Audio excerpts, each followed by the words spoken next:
नमस्कार। आज हम सतपुड़ा विधि महाविद्यालय में हुए एक काफी दिलचस्प मूट कोर्ट कार्यक्रम पर बात कर रहे हैं। ये एलएलबी छठे सेमेस्टर के छात्रों के लिए था। जी हाँ, ये 10 मई 2025 को हुआ था और इसका असल मकसद था कि छात्रों को एहसास हो कि अदालत की कार्रवाई असल में होती कैसी है, मतलब एक सीधा अनुभव मिले। हाँ, और प्राचार्य श्री वेद प्रकाश का मार्गदर्शन भी था इसमें। सुना है कई मेहमान भी थे। बिल्कुल, कई कानूनी विशेषज्ञ थे जैसे श्री नवनीत व्यास, अजय पालीवाल और भी कई लोग। अच्छा कार्यक्रम था। और इस सबका जो केंद्र बिंदु था वो था एक आपराधिक मामला। सही कहा, एक क्रिमिनल केस की रूपरेखा दी गई थी छात्रों को। तो आज हम उसी मामले के तथ्यों को और मूट कोर्ट की प्रक्रिया को समझने की कोशिश करेंगे। जो भी जानकारी हमें मिली है उसके आधार पर। चलिए तो फिर शुरू करते हैं। ये मामला कहाँ का है? ये मामला है महाराष्ट्र के चिपलून गांव का। अच्छा, तो इसमें मुख्य लोग कौन कौन हैं? देखिए, पीड़ित थे प्रकाश माने, किसान थे, अकेले रहते थे, मकान नंबर 183 में। अकेले? हाँ। और आरोपी है अशोक माने, जो प्रकाश का सगा भाई है, लेकिन कुछ पारिवारिक झगड़ा था तो अलग रहता था। भाई ही आरोपी। और कोई? एक बहुत अहम किरदार है राघव माने। ओके। ये प्रकाश का बेटा है। अच्छा। और वो पास वाले घर नंबर 184 में रहता था। वही मुख्य गवाह भी है और शिकायतकर्ता भी है। समझ गई। तो घटना वाले दिन क्या हुआ? तारीख थी 8 मार्च 2022, है ना? हाँ, 8 मार्च 2022। शाम का वक्त था, करीब 7:30 बजे। अशोक अपने भाई प्रकाश के घर आया। ओके। और आते ही इल्जाम लगाने लगा कि तुमने मेरी फसल खराब कर दी। गाली गलौज शुरू हो गई। ओहो, बात बड़ी। अशोक ने हमला करने की भी कोशिश की। लेकिन आपने कहा राघव भी था वहाँ। हाँ, राघव और एक और व्यक्ति रमाकांत शिंदे वहीं थे। उन्होंने बीच बचाव किया, मामला शांत करवाया। पर अशोक आसानी से माना नहीं होगा। नहीं, जाते जाते वो प्रकाश को धमकी देके गया कि मैं बदला लूंगा। ये धमकी बाद में बहुत मायने रखती है। बिल्कुल। फिर रात में क्या हुआ? रात में रोज की तरह करीब 8:30 बजे प्रकाश ने अपने बेटे राघव के घर खाना खाया। ठीक है। उसके बाद करीब 9 बजे राघव गया गांव के सरपंच गोविंद पर्व के पास अपने चाचा अशोक की शिकायत करने। अच्छा, सरपंच के पास? उन्होंने क्या कहा? सरपंच ने कहा कि ठीक है, सुबह बात करते हैं इस बारे में। राघव वहां से लौटा रात करीब 11 बजे और अपने पिता को देखने उनके घर गया, मकान नंबर 183। और वहां? हाँ, वहां उसने देखा कि दरवाजा खुला है और अंदर प्रकाश माने खून से लथपथ पड़े थे, मृत। ओह, ये तो भयानक था। फिर राघव ने क्या किया? उसने फौरन, मतलब रात में ही सरपंच को बताया और फिर सुबह होते होते करीब 4 बजे वो 20 किलोमीटर दूर चिपलून पुलिस स्टेशन पहुंच गया।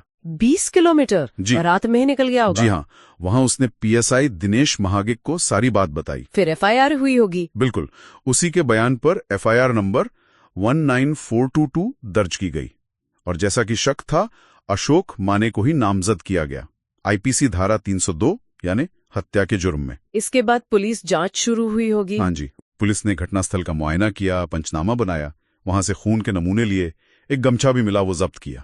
और वो हत्या किससे हुई थी?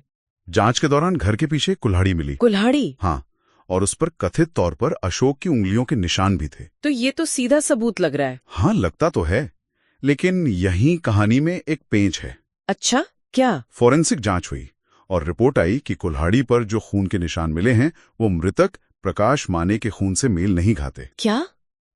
ये कैसे हो सकता है? मतलब हत्या का हथियार मिला, निशान भी मिले, पर खून मृतक का नहीं। जी हाँ, ये एक बहुत बड़ा पॉइंट बन गया केस में, एक विरोधाभास। तो फिर ट्रायल कैसे चला? इस रिपोर्ट के बाद तो केस कमजोर हो गया होगा। देखिए, जांच पूरी हुई और अशोक माने के खिलाफ चार्जशीट फाइल हुई। मामला गया रत्नागिरी के सेशन कोर्ट में। ठीक है। ट्रायल चला। अब योजन पक्ष यानी प्रोसिक्यूशन ने 9 गवाह पेश किए, बचाव पक्ष ने 1 गवाह पेश किया। और आरोपी अशोक का क्या कहना था? अशोक ने अपने बयान में, जो सीआरपीसी 313 के तहत होता है, उसमें साफ इनकार किया। कहा कि मैं बेकसूर हूं, मुझे झूठा फंसाया गया है, मेरा कोई मकसद ही नहीं था हत्या का। लेकिन कोर्ट ने क्या माना, खासकर उस फोरेंसिक रिपोर्ट को देखते हुए? सेशन कोर्ट ने परिस्थितिजन्य साक्ष्यों को ज्यादा वजन दिया। मतलब जैसे वो पुरानी दुश्मनी, घटना वाले दिन की धमकी और बाकी जो कड़ियां जुड़ रही थीं। ओके, कोर्ट ने माना कि ये सब मिलकर अशोक के दोष की तरफ इशारा करते हैं। और सजा? कोर्ट ने अशोक को दोषी पाया और आजीवन कारावास की सजा सुनाई। ओह, तो फोरेंसिक रिपोर्ट के बावजूद सजा हो गई? हाँ, निचली अदालत ने परिस्थितिजन्य साक्ष्यों को काफी मजबूत माना।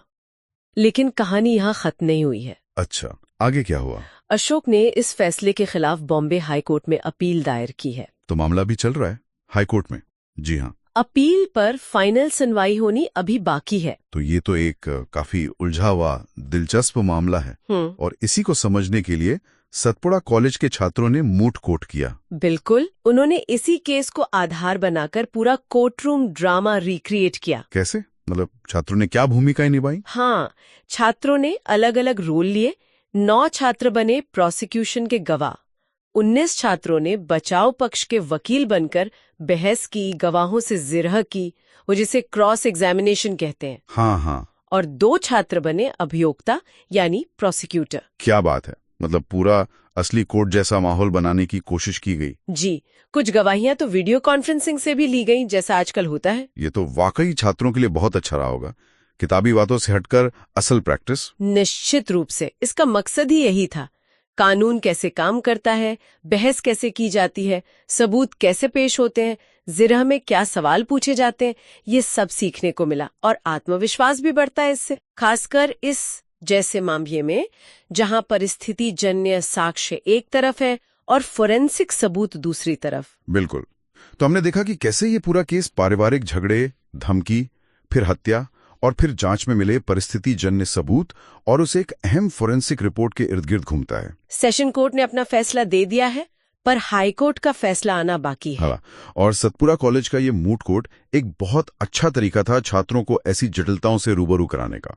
उन्हें सिर्फ कानून की धाराएं नहीं बल्कि कोर्ट की पूरी प्रक्रिया का अनुभव मिला। ये अनुभव यकीनन उनके भविष्य के लिए बहुत काम आएगा। यहाँ एक सोचने वाली बात है, जब फोरेंसिक रिपोर्ट कह रही थी कि कुल्हाड़ी पर मिला खून मृतक का नहीं है, फिर भी निचली अदालत ने परिस्थिति जन्य साक्ष्य पर भरोसा करके सजा दी। हाँ, ये एक बड़ा सवाल है। अब हाईकोर्ट में बचाव पक्ष यकीनन इस फोरेंसिक विरोधाभास को जोर शोर से उठाएगा। देखना होगा कि हाईकोर्ट इसे कैसे देखता है। बनते हैं उन्हें वाकई में ऐसे पेचीदा मामलों की बारीकियां समझने और उनसे निपटने के लिए पूरी तरह तैयार कर पाते हैं।